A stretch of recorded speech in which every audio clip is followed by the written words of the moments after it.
Today we're discussing the Red Hound Auto Ford door latch cable repair ends. This fixes a very common problem with the Ford cables where the ends of them break off. It's a very economical solution. Instead of buying the whole new latch and cable assembly from Ford, which can run you $100, $150, up to $200 depending on the vehicle. Very simple fix.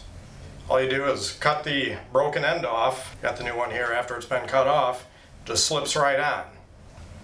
Made of high strength aluminum, in stock in the USA, ready to ship.